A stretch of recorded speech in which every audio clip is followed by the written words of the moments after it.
একটা সত্যি কথা বলবো, তোমরা লক্ষ্য করবে যাদেরকে আমরা চিনি জানি তাদেরকে দেখবে আমাদের নিজেদের ভিডিওতে, না লাইক করছে না কমেন্ট করে বলবে তুমি ভালো কাজ করছো, এভাবে চালিয়ে যাও, একদিন ভাইরাল হবে। কিন্তু দেখবে সেই লোকগুলোকে অন্যদের ভিডিওতে বেশি বেশি করে লাইক করছে, কমেন্ট করে বলছে তুমি সেই ভিডিও বানাও, তোমার ভিডিও অনেক ভালো লাগলো, এরকম ভিডিও বানাও। এটা থেকে কি বোঝা যায়? যাদেরকে আমরা কাছের মনে করি তারা কোনোদিনও চায় না আমরা সাকসেসফুল হই।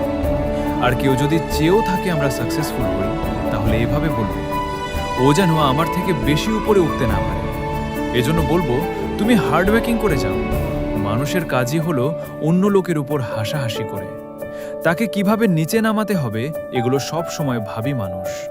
কিন্তু তোমরা যদি পাশে থাকো তাহলে একদিন ঠিক ভাইরাল হব। আর তোমরা কোনোদিন যদি সাকসেসফুল হও তাহলে দেখবে যে লোকগুলোকে তুমি চিনো সেই লোকগুলো আরও 2-3 জনকে বলে বেড়াবে আমি তো এই ছেলেটাকে চিনি, এটা তো আমার বন্ধু, কিন্তু তোমাকে কোনোদিন সাপোর্ট করলো না।